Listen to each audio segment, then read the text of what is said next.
स्वामी विवेकानंद और टिकट परीक्षक। जब हम किसी ऊंचे पद वाले बड़े व्यक्ति से मिलते हैं तो अपने आप को छोटा समझते हैं। यहाँ तक कि कभी कभी हम अपने स्वाभिमान और आत्मसम्मान को भी दांव पर लगा देते हैं।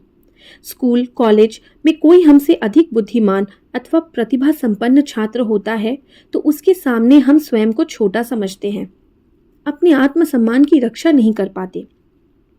अपने से बड़े लोगों से हम कुछ सीखे अवश्य, किंतु अपने आत्मसम्मान को भी बनाए रखें। स्वामी विवेकानंद का जीवन काल 29 वर्ष 5 महीने और 22 दिन था। तब हम अंग्रेजों के पराधीन थे। हजारों वर्षों की पराधीनता से अधिकांश लोग अपने देश और संस्कृति की गरिमा भूल चुके थे और विदेशियों की नकल करते थे। उनके सामने स्वयं को छोटा समझते थे। किंतु स्वामी जी को अपने देश और देशवासियों के प्रति गर्व था। उन्हें स्वयं पर तो प्रचंड आत्मविश्वास था ही, इसके साथ साथ वे दूसरों का भी सम्मान करते थे। एक बार की बात है, स्वामी जी आबू स्टेशन से जा रहे थे। तब वे स्वामी विवेकानंद के रूप से पूरे विश्व में प्रसिद्ध नहीं हुए थे। यह घटना उनके अमेरिका जाने से पहले की है। स्वामी जी के साथ गाड़ी में उनके एक परिचित सज्जन उनसे बात कर रहे थे। तभी एक अंग्रेज टिकट परीक्षक आया, जिसे हम टीटीई कहते हैं। उन्होंने स्वामी जी के परिचित व्यक्ति को ऊंची आवाज में ट्रेन से उतरने के लिए कहा, किंतु वे व्यक्ति भी रेल के कर्मचारी थे, इसलिए उन्होंने टिकट परीक्षक की बातों का ध्यान नहीं दिया। वे अंग्रेज साहब से विवाद करने लगे। उन दोनों की बहस शुरू हो गई। स्वामी जी बीच में उनका विवाद सुलझाने का प्रयत्न करने लगे। इतने में वह अंग्रेज चिढ़ गया और उसने स्वामी जी को बड़े कड़े शब्दों में कहा, तुम काहे बात करते हो?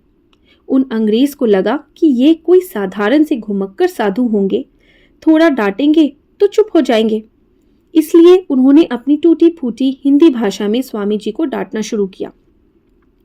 किंतु स्वामी जी उस अंग्रेज पर अंग्रेजी में ही गरज उठे। स्वामी जी ने उससे कहा, आप तुम किसे कहते हैं? उच्च श्रेणी के यात्री के साथ कैसे बात करनी चाहिए, क्या यह आप नहीं जानते? बेचारा टिकट परीक्षक निरुत्तर हो गया। वह कहने लगा, गलती हुई है, मैं वह भाषा अच्छी तरह नहीं जानता। मैंने केवल इस आदमी को। स्वामी जी से अब सहन नहीं हुआ। उसको पूरी बात न करते देकर स्वामी जी ने उसे डांटते हुए कहा, आपने यह कहा कि आप हिंदी भाषा नहीं जानते हैं। अब लगता है कि आप अपनी भाषा भी ठीक से नहीं जानते। यह आदमी, यह कैसे कहा आपने? सज्जन नहीं कह सकते? अपना नाम और नंबर बताइए, आपकी उच्च पदाधिकारी से शिकायत करूंगा। स्वामी जी उस अंग्रेज टिकट परीक्षक को डांट रहे थे। चारों तरफ भीड़ इकट्ठा हो गई। वह अंग्रेज भी वहां से भागने का रास्ता खोज रहा था। स्वामी जी ने उसे कहा, अंतिम बार कह रहा हूं, या तो अपना नंबर दीजिए, नहीं तो लोग देखेंगे कि आपके समान का पुरुष दुनिया में नहीं है। बेचारा वह अंग्रेज गर्दन झुकाए बिना बोले खड़ा रहा और कुछ ही देर में ट्रेन से उतरकर चला गया।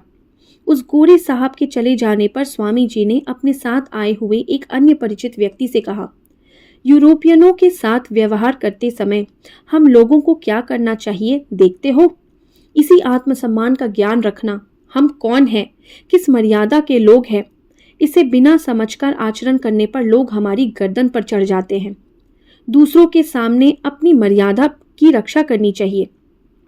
ऐसा नहीं होने पर वे लोग हमारी अवज्ञा और अपमान करते हैं और इसी से दुर्नीति उत्पन्न होती है। शिक्षा और सभ्यता में हिंदू संसार की किसी जाति से कम नहीं है, परंतु वे अपने को हीन मानते हैं और इसी से एक साधारण विदेशी भी हम लोगों को डंडे चाटे देते हैं और हम लोग चुपचाप उसे सह लेते हैं।